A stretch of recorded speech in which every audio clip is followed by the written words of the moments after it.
falar um pouco sobre esse novo governo e esclarecer, a meu ver, alguns equívocos que existem sobre o presidente eleito e seus planos.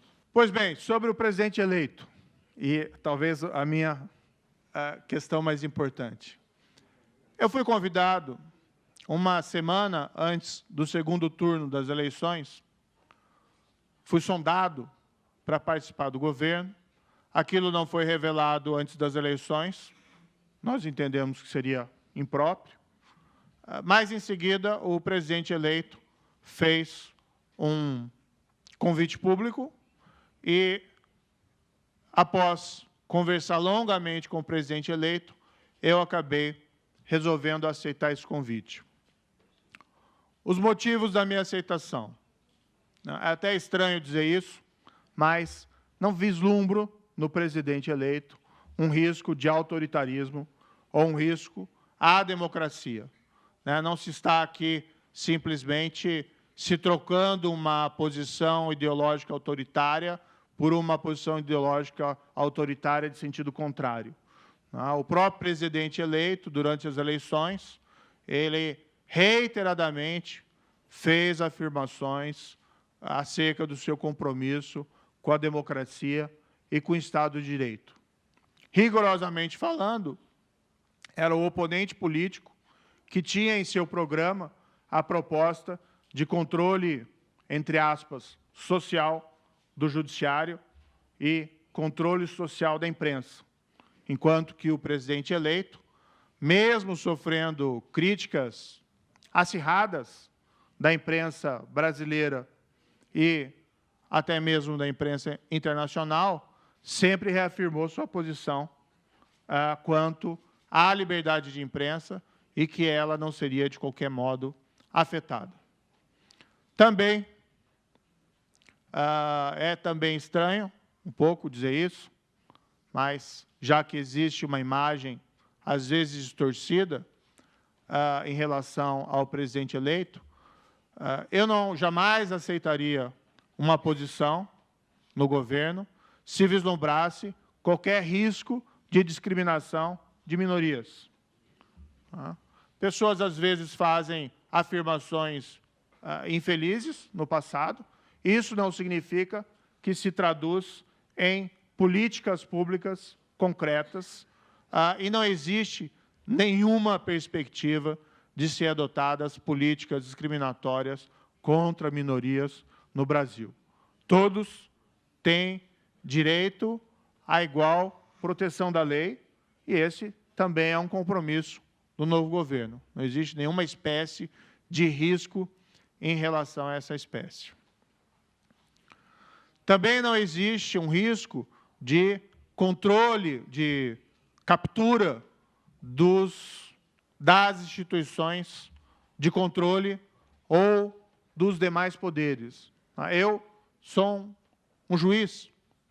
Toda a minha formação é baseada em lei, Estado de Direito e respeito àquilo que nós, na nossa tradição, chamamos, tradição continental europeia, de governo de leis, aquilo que os anglo-saxões chamam de rule of law. Não há nenhuma possibilidade de uma captura de outros poderes ou de outras instituições, nada nessa espécie. Para explicar por que eu aceitei o convite, foi, primeiro, por ter essa compreensão dos compromissos institucionais e democráticos do presidente eleito, e, por outro lado, porque vi nisso uma oportunidade de avançar a agenda anticorrupção no Brasil em uma outra esfera do poder. Como eu disse, as Cortes de Justiça, o fim da impunidade, é condição necessária para se vencer a grande corrupção ou o sistema de corrupção, mas não é uma condição suficiente.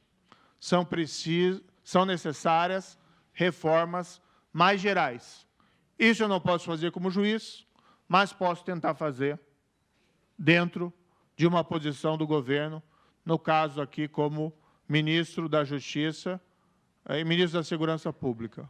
Aquilo que não foi feito e que deveria ter sido feito pelos governos após as revelações dos casos Mensalão e, igualmente, da Operação Lava Jato,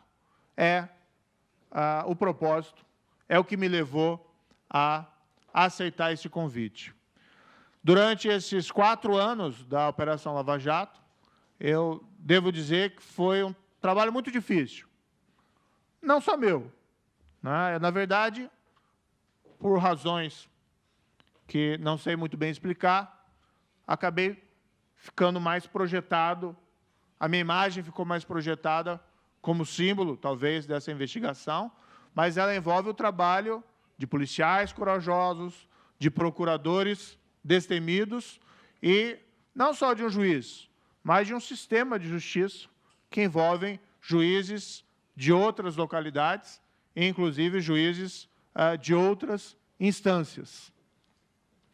Mas, enfim, durante esse período, houve um trabalho muito difícil e, por diversos momentos, durante esse trabalho, eu sempre me perguntava, ou eu me perguntei, se nós não tínhamos ido longe demais na aplicação da lei, se nós não tínhamos chegado no momento em que o sistema político iria revidar para buscar manter aquele sistema de corrupção. Ameaças não faltaram, né, de diversos tipos, inclusive ameaças ou sombras de retrocesso na aprovação de leis que, vamos dizer, afetassem o nosso trabalho. Eu tenho uma grande admiração pela famosa Operação Mãos Limpas, a Mani Pulite, na Itália, um trabalho fantástico, realizado por magistrados, entre 92 e 94, principalmente. Eu não tenho condições de avaliar com muita segurança a situação de outros países, mas há uma certa afirmação, vinda muitas vezes dos próprios italianos, de que as expectativas geradas pela Operação Mãos Limpas, de certa forma, foram afetadas por reformas legislativas que vieram em seguida. Reformas legislativas que não visavam, reconhecendo o problema da corrupção, permitir o avanço, mas sim de reformas políticas que visavam retomar aquele sistema de corrupção e evitar que as investigações fossem adiante. E aqui eu faço essas afirmações com pedido de escusos, talvez não conheça a situação real, mas existia sempre essa percepção de que esse caso, Operação Lava Jato, iria chegar a um momento ao fim e era preciso que ele gerasse mudanças institucionais mais significativas. Me foi dada a oportunidade, então, de assumir essa posição e de avançar nessa agenda, sempre com respeito ao devido processo, ao Estado de Direito, à independência das Cortes de Justiça. Isso é algo essencial, assim como a liberdade de imprensa. E, enfim, me senti tentado pela oportunidade de fazer algo mais significativo, não pela posição de poder, mas pela probabilidade de avançar nessa agenda, que representa também o aprofundamento da nossa democracia em um nível mais alto, né, com propostas de lei, com, vamos dizer, a liberação dos órgãos de investigação para que façam o seu trabalho sem interferência política. E isso não significa predileções ideológicas na investigação da corrupção. A corrupção é algo que afeta tanto partidos da esquerda, como partidos da direita, como partidos do centro. O político que se corrompe, na verdade, é um político que trai o seu mandato e não faz a menor diferença se ele defende uma ideologia ou outra nessa perspectiva. Além disso, né, o Brasil, infelizmente, tem grandes problemas de segurança pública. Nós temos mais de 60 mil homicídios por ano no Brasil. 60 mil? Mais de 60 mil. Por outro lado, os índices de resolução desses casos criminais, de homicídios, são inferiores a 10%. Uma situação calamitosa. Nós temos organizações criminosas, talvez não tão poderosas como de alguns outros países, mas que representam um crescente desafio à própria segurança e o bem-estar da população, especialmente das comunidades mais carentes. Então, de fato, dentro vamos dizer, das propostas do novo governo, e nisso eu me insiro como ministro da Justiça, há realmente uma intenção de endurecimento, né? Mas não contra as liberdades democráticas, sim contra a grande corrupção, contra o crime organizado e contra o crime violento.